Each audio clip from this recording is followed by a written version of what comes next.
Hello, everybody. Welcome to Late Night Baltimore.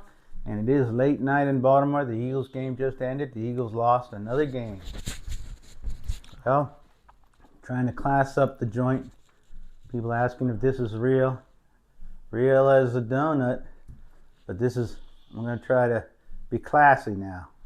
Okay, the first thing I want to say before we go to Fez. Fez is in the house. Fez in the house. Before we say to Fez, I want to say how thrilled I am.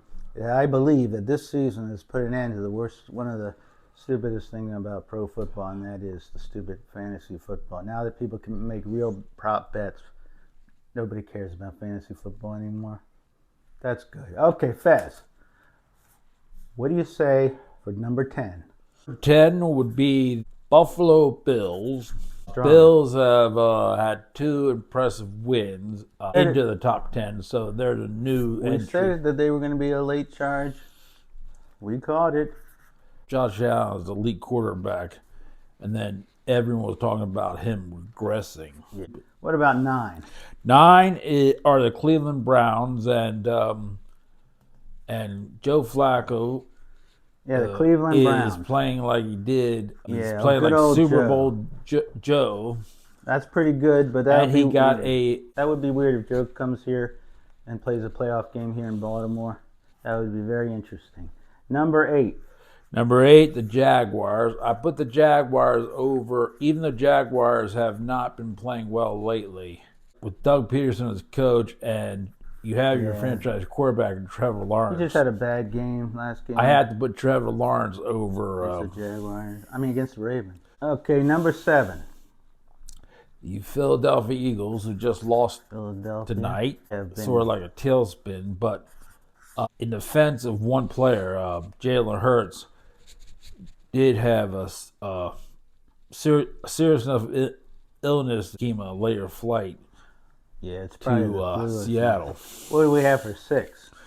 6, we have the Cowboys. Cowboys, that's okay. Who had been third, but the way they played against the Bills, they played like a Cowboys. You don't know who they're gonna get. They could go crazy and win in the playoffs, though. But they're kind of scary. That's weird. But they're also 7-0 at home and 3-4. What about number 5?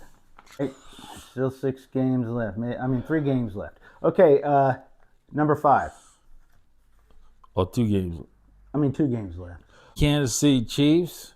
There's 3 games left. 2 games left. 2 games left. And the Chiefs. What's the Chiefs' record? Chiefs are 9-5. Yeah, so there's 3 games left. Oh yeah, 3 games left. I'm sorry. That's all right. Yeah, because You're thinking. Oh yeah, I was thinking it should be. I'm sorry. Oh no, you're being an idealist.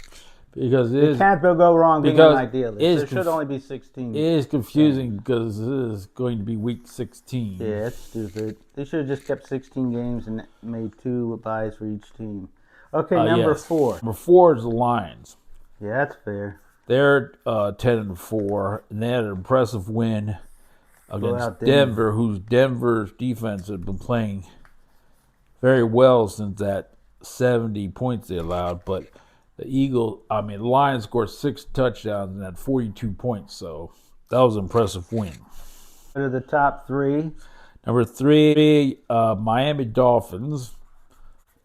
Vic Fangio had a lot to do with that loss against Tennessee by by stopping the defense. He was playing the aggressive style that works for them. That was Tennessee, but they blew out the Jets. But then they came back for number 2, and came back, and the defense played the same style the whole game, learned from it, and got the shutout. Number 2 is our mighty Ravens. Yeah. Baltimore Proctor. And they are 11-3.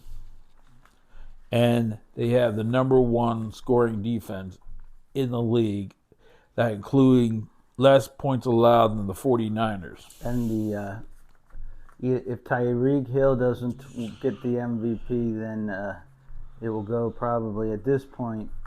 Lamar Jackson is in high up there on the list probability. But the Ravens want to win the Super Bowl this year. That's not going to be good enough. But The last top 5: Kansas City, Lions, Dolphins, Baltimore. and now we number go. 1 is the 49ers. San Francisco 49ers. They have the highest rated quarterback in quarterback ranking, and the second most passing yards. And Chris McCaffrey has already basically won the rushing title. They got all pros in every position. And an outstanding defense. Yeah, and their offensive line is probably the best in the league. And a well-coached staff, except for the head coach. Well, yep, even don't want to say it, but they're throwing, the rest of the sports media is throwing the Super Bowl victory parade already for San Francisco, but a lot of things can happen. There's a lot of weeks, 3 weeks left in the regular season, another month in the postseason, so nothing's set. Okay, Fez, the last thing is, who do you think who's a surprise, like not in the top 10, like on the edge of coming into the top 10? Without Joe Burrow, the Bengals have put themselves in the thick of a playoff by winning. They won their last 3 in a row with Jake Browning. Yeah, the Bengals. So he seems to be a good backup. So, and they're well coached. Whew.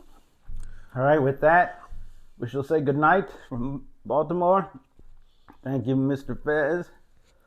And everybody have a great night. We'll see you next time on Late Night Baltimore. Like and subscribe down there. They always say. I don't know. Thank you. Thank you.